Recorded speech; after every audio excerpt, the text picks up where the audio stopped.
Okay guys, so I hope you like my makeup video.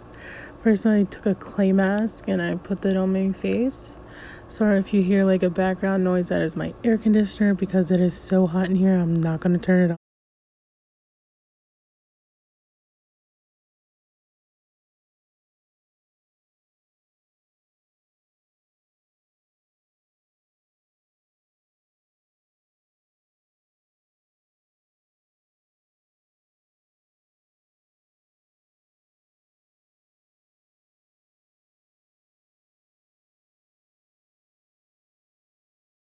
Okay, so you're going to leave that clay mask on and that Burt's Bees lip plumper on for 15 minutes before you start like washing it off to do your makeup.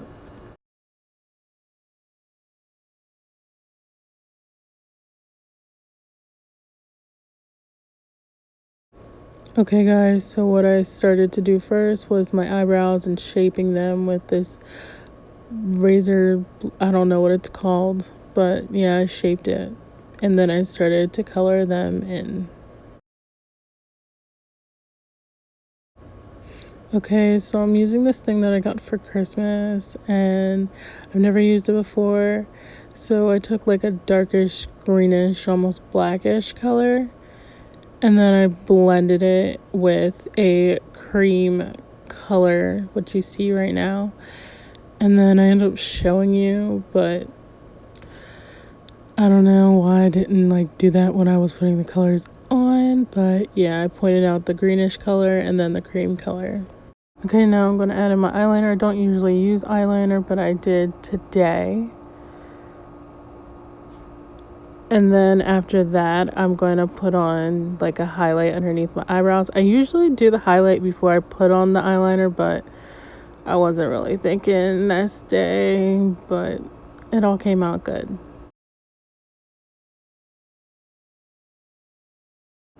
And then I'm going to start adding on my foundation. I use the Wet n Wild because it's a cheap brand and it's a good brand and it actually matches my skin complexion, which is really, really nice.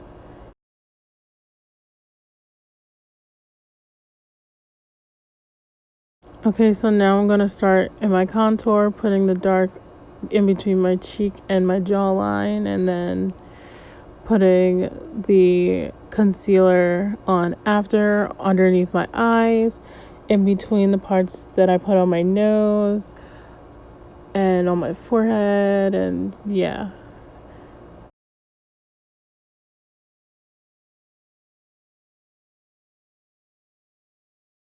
And then I'm going to go ahead and I blended that in, did it really fast and looked good. And now I'm going to apply my mascara.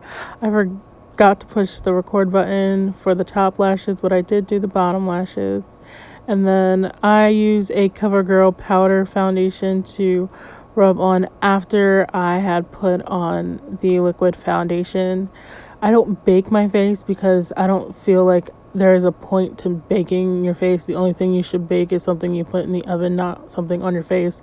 I don't understand the concept, but yeah. And then I always take a dry baby wipe or a paper towel and I rub off just in case there's a little bit of wetness. It gets soaked off onto the towel or baby wipe that I am using.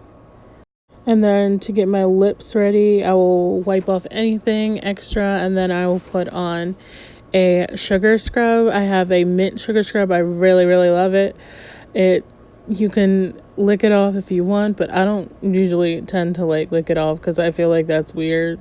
But yeah, you can like wash it off with a baby wipe or a washcloth, and then yeah.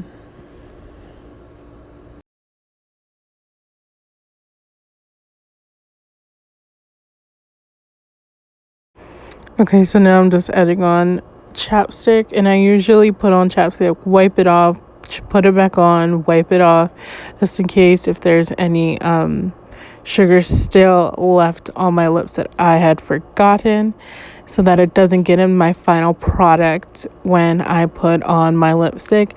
And today I didn't know what lipstick I wanted to put on, so I just mixed a whole bunch of random colors together. Like the outliner right now is a red outline, and then I added in a pink, and then I added in a dark color. And so like I love to just mix the colors of my lipsticks with different colors like reds, purples, pinks. So yeah, it always comes out looking like something really pretty. And yeah,